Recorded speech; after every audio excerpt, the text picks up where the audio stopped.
Hello. Okay, my presentation will be pretty brief. But if you guys have any questions, just shout out and let me know.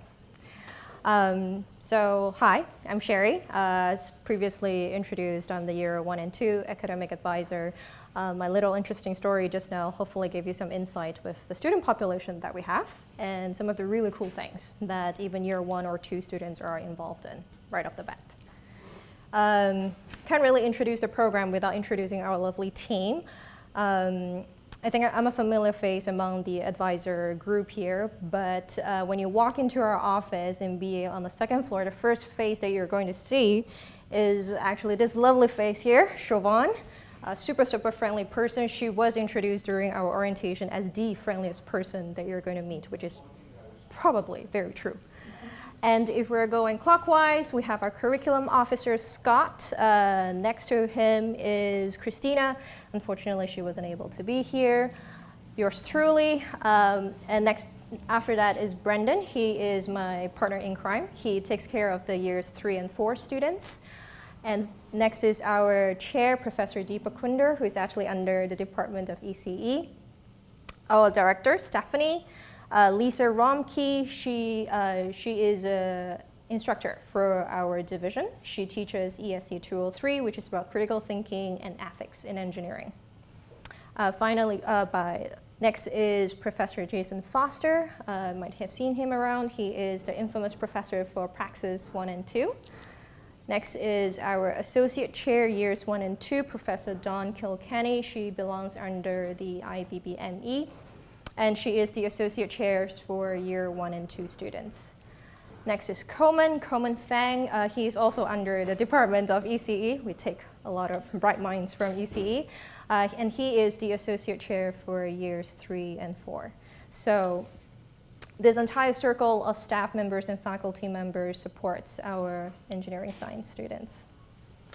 My presentation is going to be a little bit more academic based, I feel, because of my role. If Christina were here, she would have given you more wonderful statistics on our PY, on research, on international research opportunities. So bear with me.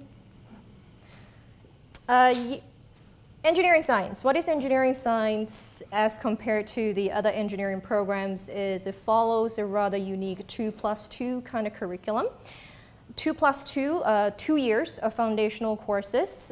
Year 1 is relatively similar, I would think, with a lot of our engineering program, just that we have 2 extra courses for our students. It's like they're not busy enough. We want to give them 2 more.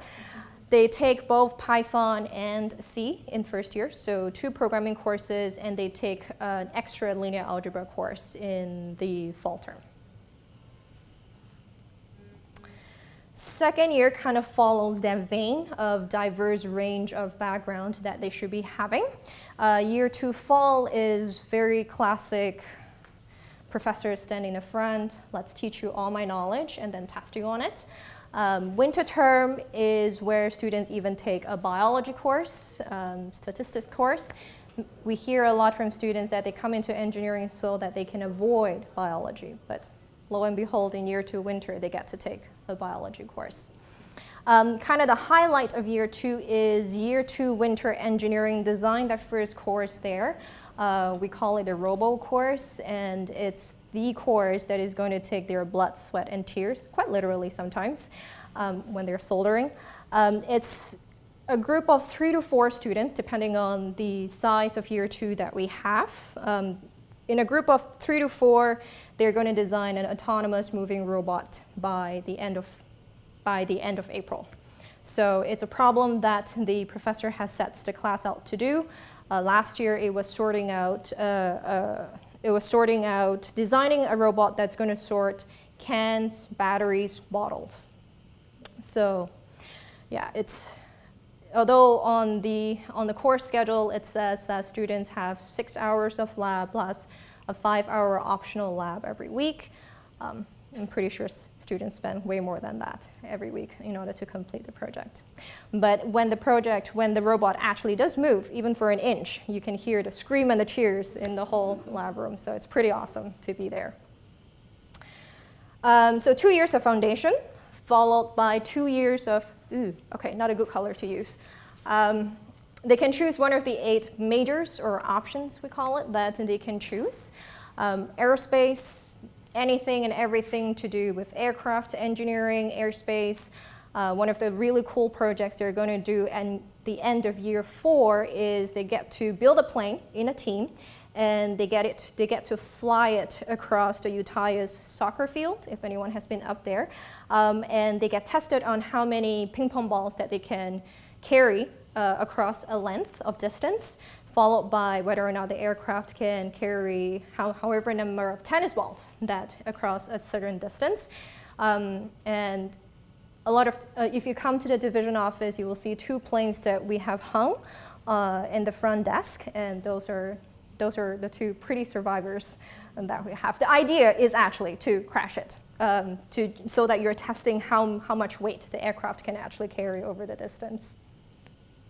Biomedical systems, pretty self-explanatory. The curriculum is designed to teach students from the cells to the organs to the tissues to the physical anatomy, together with engineering concepts. ECE, culmination of everything, hardware, software. We even divide, actually, we take a leaf out of ECE and divide the different focus areas into the 8 research groups that you guys have. Energy systems, everything to do with the environment. We even included a policy course in the energy systems major, just so that you can really study the energy, you can really study the environment world without actually having knowledge and insight into how the politics, the bureaucracy, how the policies are being made. Math, stats, and finance. Students that are very interested in going into the finance industry, in being a financial engineer, that will be one of the majors that they will focus on taking. So it gives you insight into math, obviously, and stats and finance, in looking into risk assessments, if you will, looking into how to run algorithms, databases, analysis, data analysis, and pulling out the information that your stakeholder is looking for. Engineering physics, it's actually the origin of engineering science. It's one of the first majors and the idea of engineering science. Engineering physics encompasses a lot of crucial critical physics courses embedded in the curriculum, but it's actually also one of the most flexible curriculum that we have. Other than a handful, actually, of core courses that students are required to take, the rest of technical electives is kind of whatever that takes your fancy, be it in math, be it in computer science, be it in physics. Robotics, I think our robotics major have a focus on driverless cars. So a lot of students, it's a combination of ECE, mechanical engineering, computer science, all that great stuff. And finally, we're going to be pushing out a new major, hopefully for the fall 2018, called machine intelligence. Essentially, it's artificial intelligence and machine learning. I don't have too much deets on that just yet. And finally, a little bit of our graduation class. So this is the iron ceremony of our last graduating batch. They're not holding up the middle finger. They're all holding up their pinky finger, because finally they get to wear their iron ring. So our graduating class, pretty nicely split. About 50% go into the industry right away. The remaining 50% choose to go into graduate school, and a portion of it choose to go into medical and law school. Yeah. So I think graduates, very diverse, multidisciplinary, and I don't have a list of the research area or the graduate school that they're going to. Christina has that great info. But I think it's quite literally anywhere that they're interested in going into. Okay. Questions, anyone? Hey, yeah. What are the most popular options or majors? Right now, it's robotics. Since robotics was launched, ECE used to be the favorite, now it's robotics. And now with the new option coming up for machine intelligence, we are thinking that's going to be really popular.